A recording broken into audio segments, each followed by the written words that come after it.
Hello fellas, welcome back to my channel, and if you enjoy such content on modern women, do subscribe for more. And in this video we're gonna see how modern women are finding it difficult to pay their rent and later on even move back to their parents. Let's see.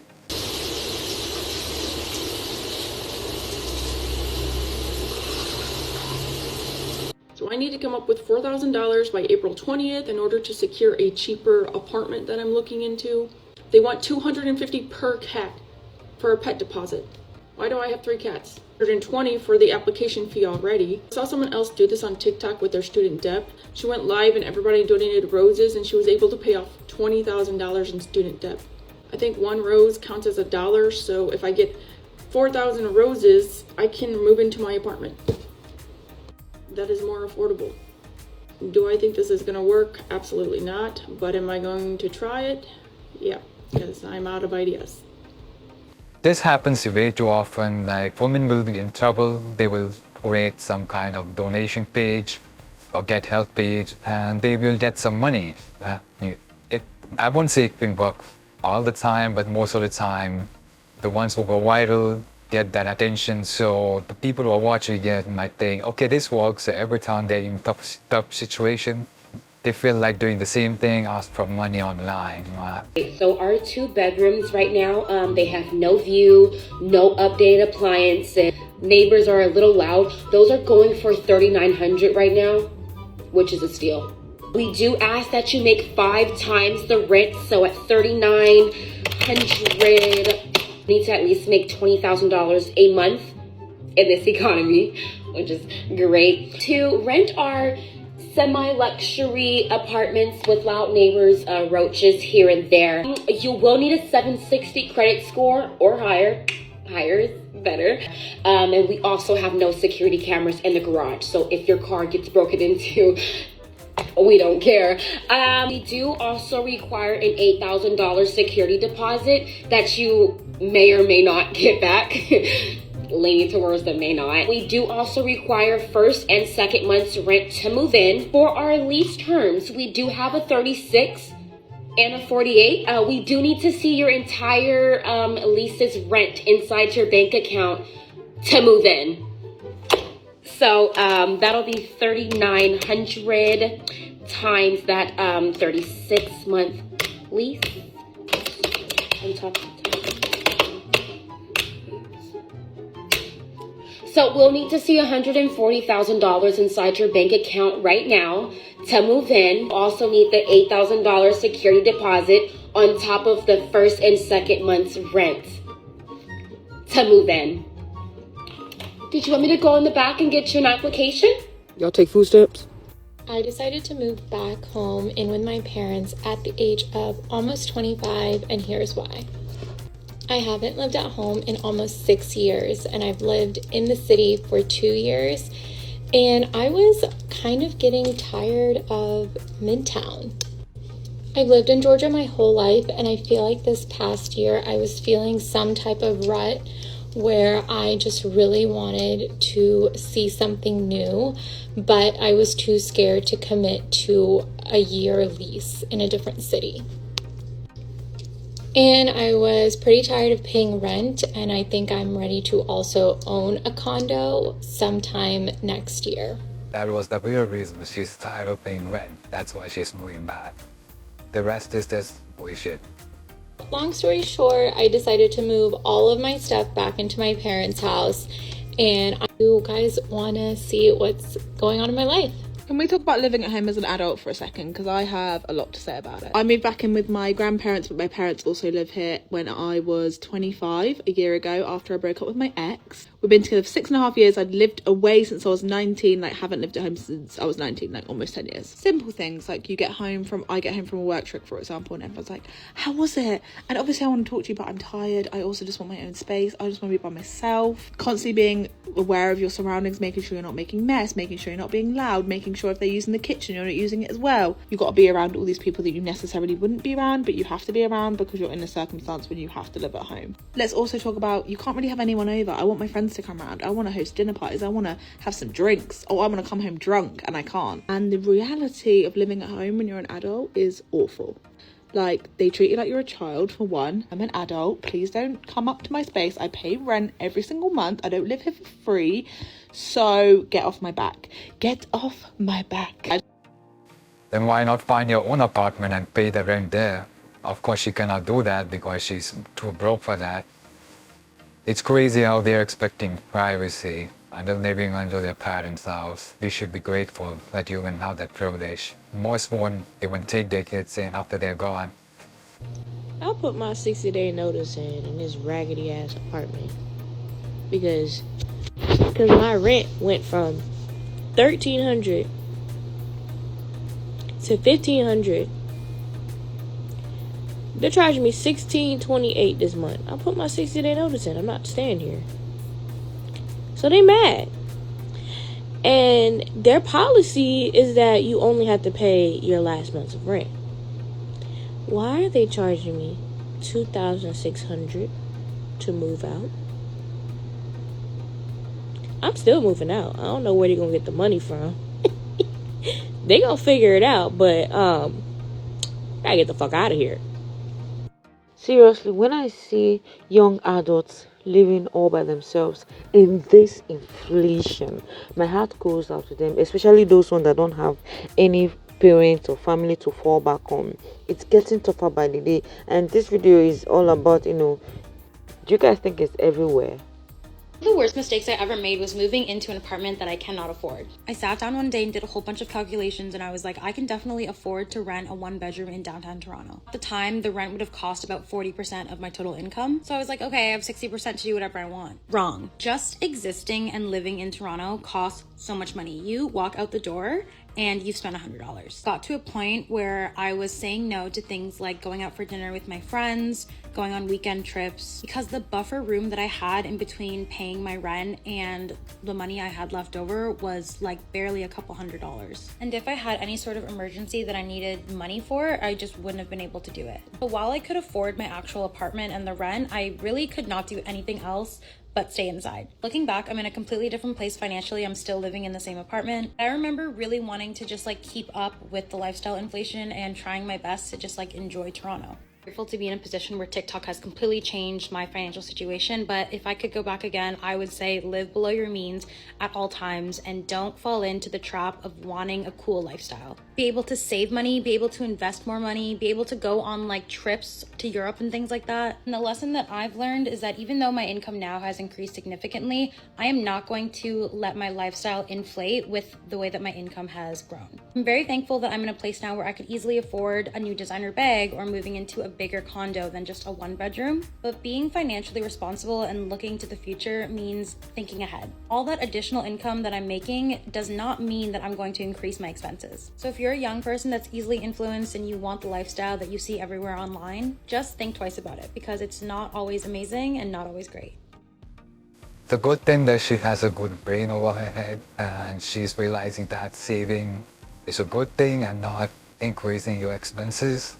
Around 6-ish months ago, I decided to leave my condo downtown Toronto and move back to the suburbs with my family. For reference, I'm 24 years old and I lived in the city for 3 years. There were a lot of reasons why I wanted to move home at the time, but now I'm here for the 6-month update. I just really want to keep it real with you guys and give you all the tea. And there's a lot. Let me just start off by saying I'm extremely lucky and grateful that I had the option to even move home in the first place. So simply in case any of you are thinking of doing the same thing. Okay, anyways, back to my list. We're gonna start with the positives. The number one reason why I wanted to move home was to spend time with my family, and I definitely get that. As in 24/7. Get to cook, clean, run errands together, really all the things that I was missing living downtown. Family and I are very close, so when I was living in the city, I would deadass get FOMO. Yeah, there's FaceTime, but there's nothing like quality time in real life. I have a lot more space. It also means a lot more storage. If you like being organized like me, you know that's huge. I have a lot less expenses like groceries, coffee, laundry detergent, and other random household items that my parents have covered. I also get home cooked meals. After living downtown for years where cooking is not an option, you do not realize how much you're missing. My favorite girl, Luna, my dog, is here as well.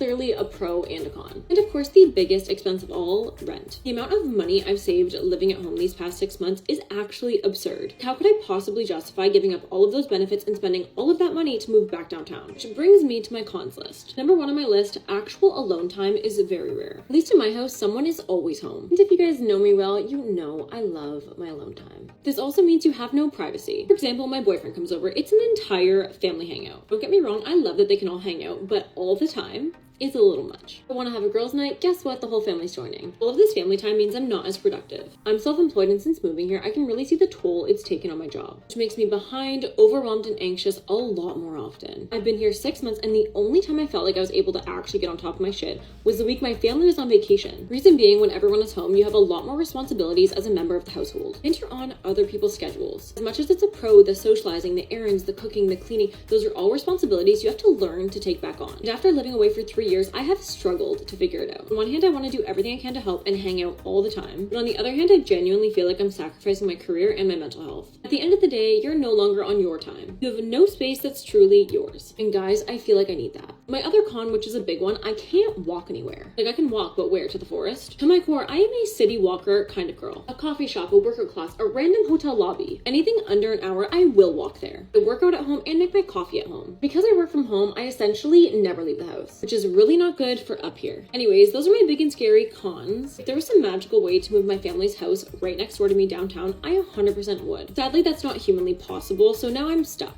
So this is exactly what I'm talking about. Like, this is exactly why I had to do what I had to do. So literally in 3 days, I move out. I already put in my notice. I already paid my October rent. I have not planned on paying November's rent yet, because the way that they broke it down, again, it's paying $1,500 and then an additional $600, and that additional $600, which is a prorated rent, I'm gonna just let them take that out of my security deposit, because at this point it's just pointless. There's no point. Long as they don't give me a bad record and a bad name, I can get another apartment. Once I get back this weekend, I'm gonna go ahead and start apartment hunting and then show y'all which apartment I picked. I already have 2 picked out, so we're gonna see how it go. But I'm out of there. I'm gone. So rent is so expensive that minimum wage workers need 3 roommates or 4 jobs to afford a 2-bedroom apartment.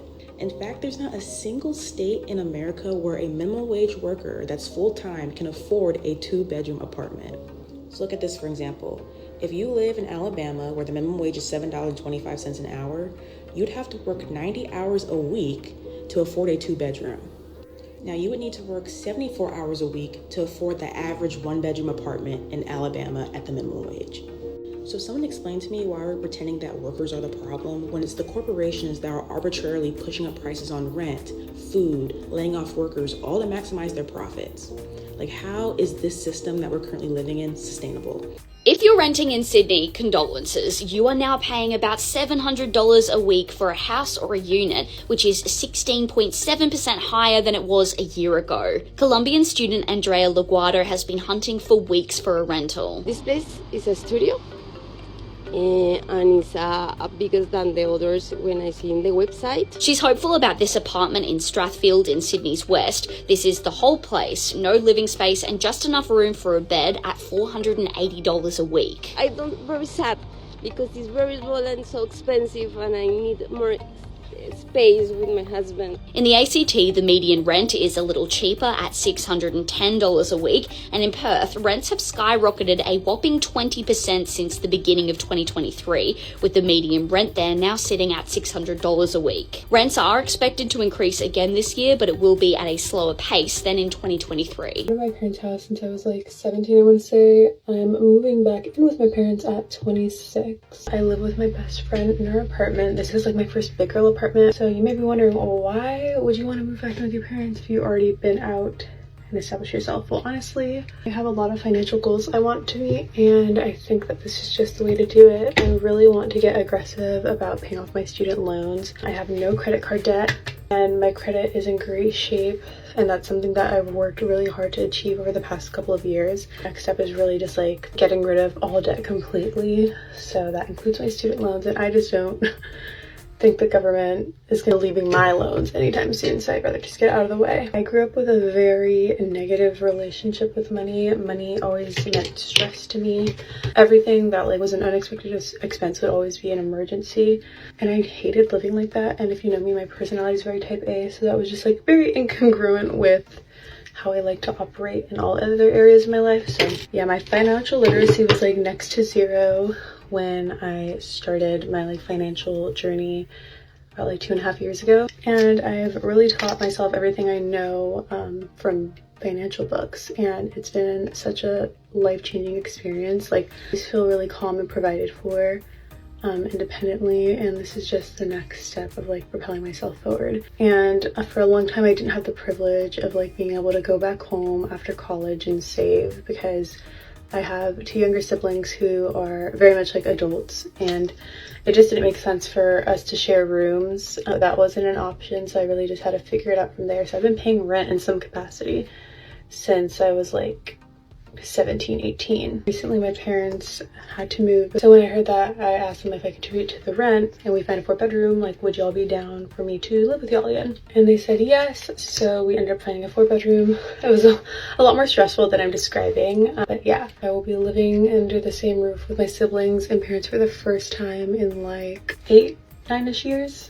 And I'm really lucky to say that I have a really solid relationship with my parents and siblings, so I'm really excited to live with them again. We'll grow a lot closer. I feel like I'm such a busybody and I'm always everywhere all at once, so I think it'll be really nice to just have like those moments of relaxation with them on the day-to-day basis. So I'm super hyped. Obviously I'm very sad to not live with Monica anymore, but I think overall this will be positive for like my family and I's relationship, and really positive for what I want in my financial future. And honestly, feelings of like, oh my god, I'm living with my parents again, like shame behind that like doesn't exist for me. I feel like if you have the option to live at home, it's such a blessing, and it's something that you should definitely take advantage of if you're able to. Like I said, I didn't always have this privilege, so I know if it's not possible, it's just not possible, and you got to figure it out, and that's a difficult spot to be in, you know? Like if you have that option,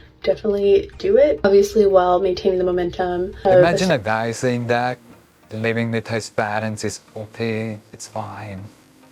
I mean, if you're financially not capable, you will obviously want to do that, but at least you're not going to put that on social media for everyone to see. Today, I'm leaving my cousin's house in New Jersey and going back home to New York. I was at my cousin's house for a month and some change, and I was kind of just like hiding away. I was way more nervous than I thought I would be to go back home for a plethora of reasons, but I woke up this morning and I had prayed, and the Holy Spirit literally spoke to me and said that it's time for me to go home. When he said that, it was irrefutable that it was him. Like, I didn't want to go home, honestly, like, so I knew it wasn't me. And his voice was very clear, so I was like, well, I guess it's time to go home. So I cleaned up the guest room, and I made sure it was nice and clean before I left. And here's the going home fit. On the ride home, I just played gospel and I prayed to God because I was still a little bit nervous to go home. I didn't really know what to expect. I knew that there were some things going on at home, but I didn't know what to expect, honestly. We stopped at the supermarket because I wasn't sure what was at home in terms of like what to eat. So I got a couple things for myself. I got some bread and I got some sardines, and I also got some ice cream for my little sister and some other snacks. When I got home, my cat Luna was really happy to see me and was licking me a lot, but my cat Star was like scared and shy, so this is me trying to go get her. And then my cat Luna was like, let me help too. But after I went to my dusty old room, and Star followed me, and she was all over me and she was meowing a lot and purring. A huge plus to being home is being able to be with my cats. They provide me with a lot of emotional regulation, so I'm very happy that I can be around them again. So I've been home for about a week now, and here's a little update. I miss James very much. I like talking to my mom, but even more so now, I can't wait to be able to live independently. Then anyways, that's it for this video. If you enjoy this content, do like, share, subscribe, and I'll see you next one. Thanks for watching.